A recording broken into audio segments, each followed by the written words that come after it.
The life in Belarus is very dependable on the presidential election cycle, or rather re-election cycle of Mr. Lukashenko.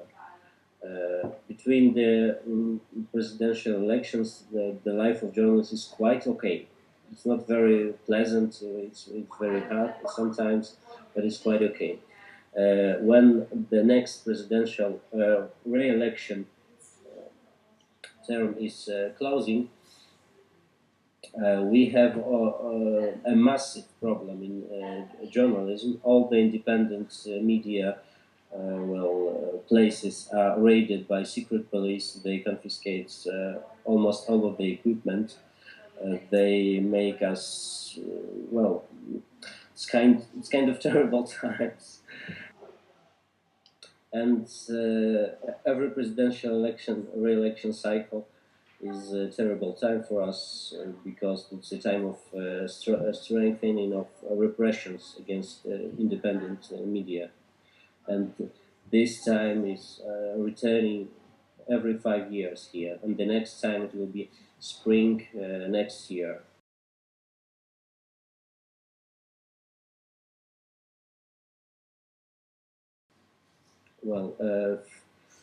During the Lukashenko times, the 20 years, the amount of independent media decreased drastically. We have none radio station inside the country that is independent. Only few that are making their working from abroad, from Poland and Lithuania, and mostly from Poland. And we have only one independent TV channel, which is broadcasting from Warsaw, Poland, a neighborhood state, and only few regional newspapers that are independent. And this is a very, very small part of the Belarusian media system. Their access to the public place or public space is very, very radically and artificially limited by the Belarusian state.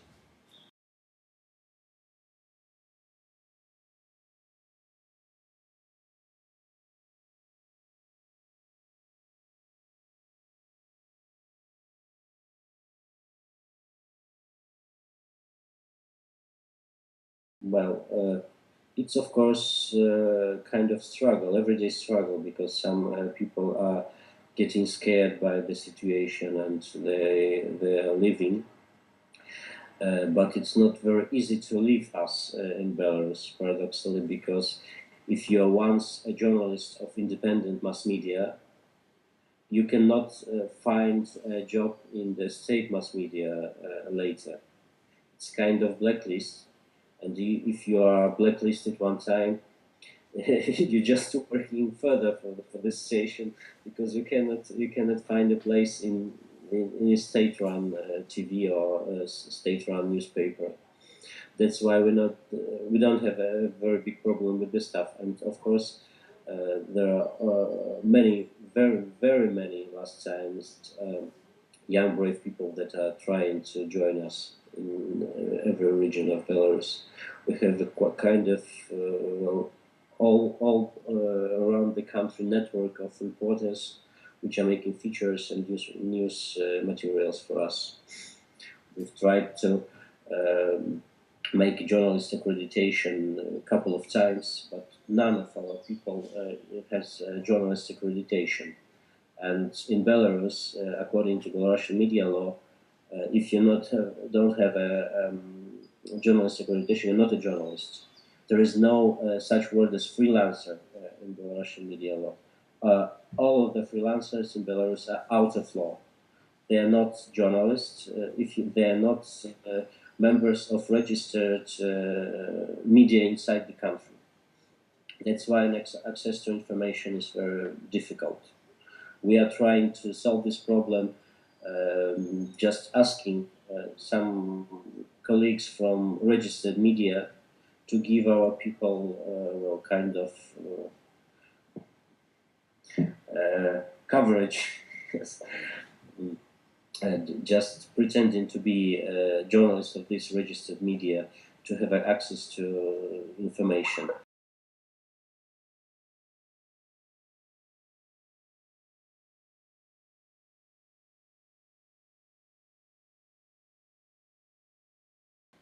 Yes, it's a very good question because it describes our situation very well. Of course, Alex Zalewski is not a journalist according to the Russian media law, but he is a reporter which is traveling around the country, and he collects the most hard problems of the usual common people. He's trying to make a kind of intervention report in the most difficult cases. And the second side of this conflict, of course, are local authorities or state authorities of the region. That's why he is very, well, very blacklisted person in the eyes of the Russian state authorities, and he will be accused for as a person who collects information and spreads it without journalist accreditation. Fortunately, it's not a criminal article in Belarus, only administrative, but I think it will end as a quite big fine for him, which will be, of course, paid by us.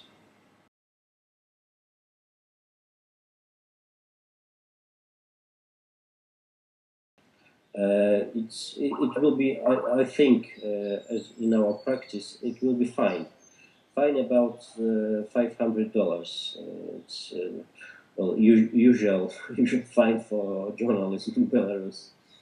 Last time, one of our journalists was sentenced last month to $450 fine for. Um, it was very ironically. It sounds very funny, maybe for people from the West. It was illegal collecting and spreading the information. This was the accusation against him.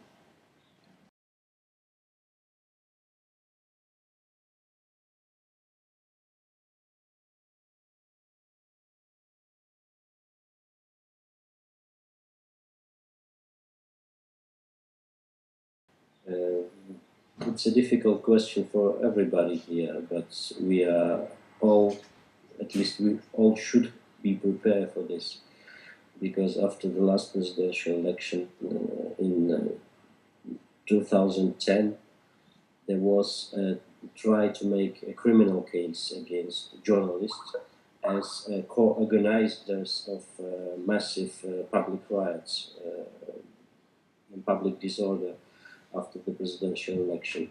Fortunately, this case was never made, but there was a try to make it. Only a few journalists were put in jail after the presidential election, but as they were put as private persons, not as organization or network.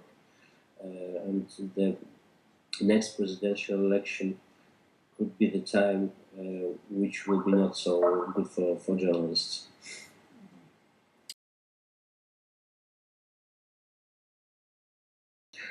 We are making this thing since 6.5 years, and there are colleagues in our, well, elder colleagues in our journalist society that are making this since 20 years, since the beginning of Lukashenko times. And to stop Lukashenko times, we have to make it further. Because I have two kids and I want a better future for them than I have today.